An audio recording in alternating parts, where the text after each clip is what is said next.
Welcome to the Sensitive Data Security Awareness Program for the City of Logan. The next few minutes we're going to be talking about the guidelines and directives necessary to protect sensitive data and systems that contain sensitive data from unauthorized or illegal use, and what to do if you know or suspect that there is a security breach or incident involving sensitive data. First of all, we're going to define what sensitive data is, and there's 4 areas that we're going to talk about: personal information, personally identifiable information, or PII information, financial, and payment card industry, or PCI data. These are the 4 areas that make up sensitive data. First of all, personal information. Personal information is that information that belongs to a private individual, such as their contact information like addresses, telephone numbers, email addresses, and so forth. And it's considered a breach of privacy to disclose this information. So we don't want to give out any of this information on a private individual. The second area is personally identifiable information. This is anything that by itself would distinguish an individual's identity, such as their name or social security number or driver's license, biometric records if we actually had them. Along with that, any other information that when combined with another piece of information could also identify an individual. Things like a name combined with a birth date or place of birth or mother's maiden name. Any of these types of information can be used and exploited by criminals for crimes against an individual, for things like stalking and identity theft.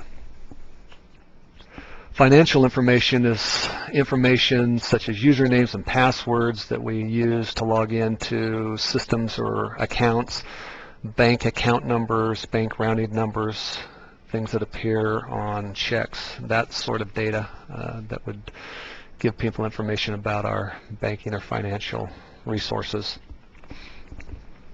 And the last area of sensitive data that we want to talk about, and one of the most important, is what is known as PCI, or payment card industry data.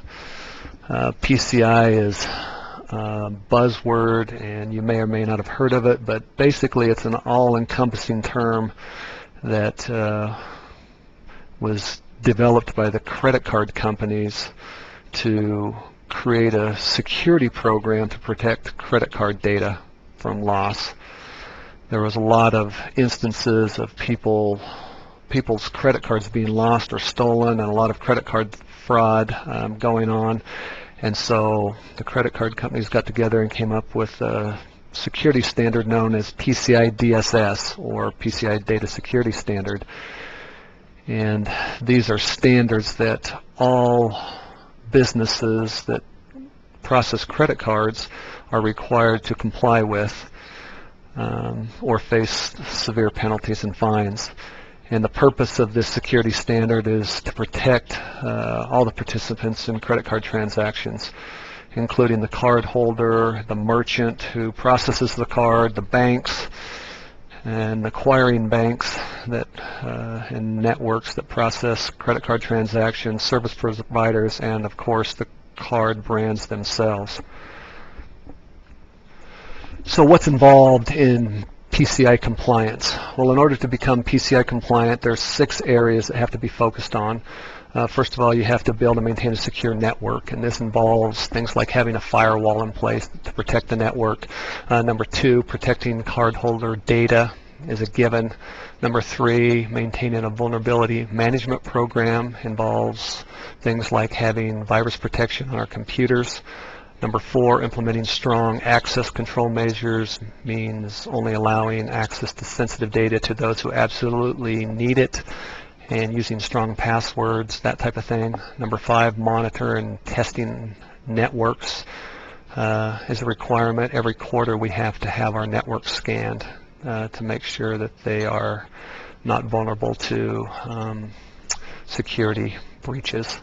And then number 6, information security policies involve policies on information security, and one of the areas that fall under there is training. In order to be PCI compliant, we have to do security awareness training, inform people about the importance of sensitive data and how to protect it. And once all these areas are completed, then we can get a certification that we are PCI compliant. Why does PCI compliance matter? First of all, it demonstrates the city's commitment to protecting our customers' confidential data, and it indicates that we have taken measures and put strong controls and processes in place to protect customers' sensitive data. It also helps us to avoid substantial fines and penalties from the credit card industry, from Visa and MasterCard. If you're not PCI compliant, they can levy substantial fines until you are compliant. And it also demonstrates to our customers that we adhere to these standards and that they can feel more secure in doing business with us and paying bills online and things like that. What does PCI protect? Well, any of the data that you see here, that the magnetic stripe data that appears or that's contained on a credit card would be included, and also card verification values, the security codes that are printed on the front or back of a credit card, the account numbers themselves, PIN numbers, passwords, card expiration dates, and other personal information. All this information is found either on the magnetic strips on credit cards or printed on the cards themselves. This is all things that must be protected.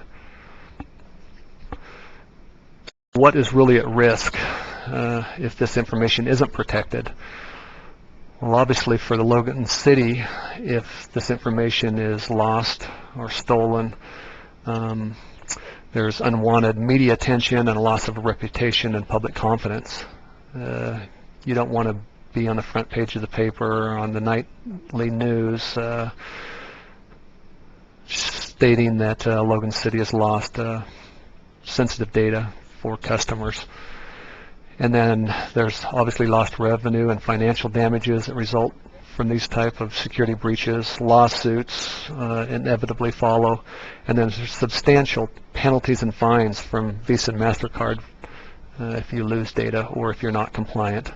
And then for the cardholders themselves, things like identity theft or unauthorized charges on their accounts, damaging their personal credit rating, and the financial loss to them as well. So these are some serious consequences if we lose this type of data. Studies have shown that the cost of a data breach where sensitive data is lost, specifically PCI data, is very costly, and on the average it costs over $200 for every credit card record that's lost by a company, and an average total incident cost of a data breach runs in the neighborhood of $7 million.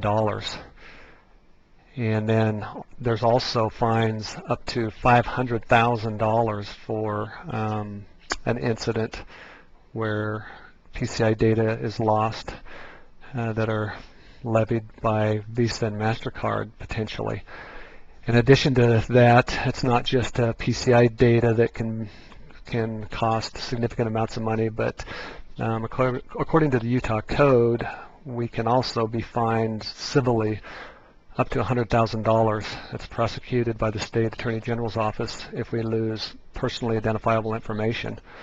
And so there are some significant costs involved if we do have a loss or a breach of sensitive data. In addition to the direct costs that may come from a data breach or a loss of sensitive data, there's also fines attached by Visa and MasterCard to enforce compliance with the PCI DSS standards. So if the city does not comply with these standards, it does not become PCI compliant, we can be fined by our banks and by the card brands themselves. For example, MasterCard non-compliance fines start at $10,000 per quarter, and they double every quarter thereafter until compliance is met. And so there is teeth in the enforcement of these security standards that we have to meet. So how do we make a difference in becoming PCI compliant and protecting not only credit card data but all sensitive data? And obviously we need to protect that data at all times. If a customer's entrusted us with their cardholder data, we need to protect that. You shouldn't write down cardholder data, credit card numbers and that type of thing. Don't share your passwords with others, even IT staff. Don't leave computers on and unattended that may be logged into secure systems. Log out of them or use screensaver passwords. And then read the information security policies that are available and attend annual security awareness training, which is what we're doing at this moment. That's what this entails. One of the most important things we need to realize is that if there is a compromise of sensitive data, it's responsibility of each person to immediately inform their supervisor or department head if there is a known or even a suspected breach or compromise of this sensitive data. And then the department head or supervisor must also immediately inform the information technology manager, who also acts as the information security officer for the city. This is very important so that we can mitigate any loss of sensitive data, and also to put in place incident response plans that are required if there is an actual breach of sensitive data. So it's very important that this be reported immediately. The other thing we need to remember is that if we have paper documents that contain sensitive data, the general rule of thumb is that we shouldn't keep them any longer than necessary. If they must be kept or stored, they must be kept locked up. They can't be laying out on desktops and that type of thing. If we have to maintain them for archival purposes, they need to be locked up as well, and preferably marked confidential and with storage and retention dates so that we know when they can be destroyed and we don't have to keep them around any longer than absolutely necessary. And when we do dispose of these type of sensitive documents, they need to be destroyed or disposed of in such a way so that they cannot be reconstructed. For example, cross-cut shredder or incineration. It's also very important that we protect sensitive data that might be in electronic format. This means that we should only store sensitive data on a central file server or system that's specifically designed to protect and to hold sensitive data. This means that we shouldn't be storing sensitive data on a local PC hard drive. In addition, if we have any type of sensitive data on electronic or magnetic media, such as disks or tapes or hard drives or solid-state storage devices like thumb drives and USB drives, etc., these should be locked up and stored securely, just as hard copy forms that have sensitive data on it should be locked up and stored. We don't want that kind of thing laying around on the desktop for somebody to pick up and walk off with. Password security is important.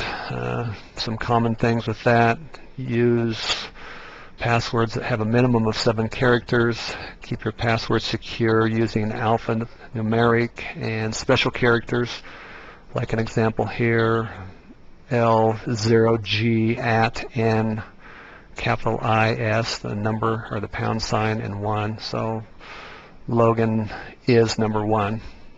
Something like a passphrase is a good way to be able to remember your passwords, but also make them secure so they can't be hacked easily. Don't use common names that can be found in the dictionary, and again, don't write them down and put them on a sticky note where they can be seen. And then sensitive data transmission is an important thing that we need to remember.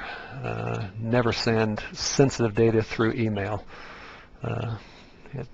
That's not encrypted. Email is not a secure transmission, and this includes attachments that might be sent along with an email. These can be sent to the wrong address, the wrong person by mistake, and once they're sent, we have no control over where they get forwarded or what happens to them. A person could forward them on intentionally, unintentionally, so we really have no control over where that data goes. So email is not a secure transmission method, and sensitive data should not be sent through email.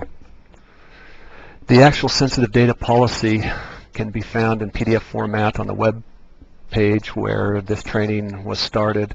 You can also find it on the G Drive if you're logged onto the network internally in Word format at this location under G Public IT Policies and Procedures. And if you have any questions regarding this policy or anything you heard in this training, please don't hesitate to contact the IT department, and we'd be more than happy to answer any questions that you may have. So that concludes the Sensitive Data Security Awareness training module. And to wrap up, we just want to give a few reminders here that it's the responsibility of each one of us to safeguard sensitive data in all of its forms. And again, that includes personal information, PII information, financial information, and PCI information. And we also want to remind everybody that we are subject to disciplinary action if we fail to safeguard this sensitive data, or if we fail to report any suspected or known loss or misuse of this sensitive data. So that concludes this training, and we thank you for your time.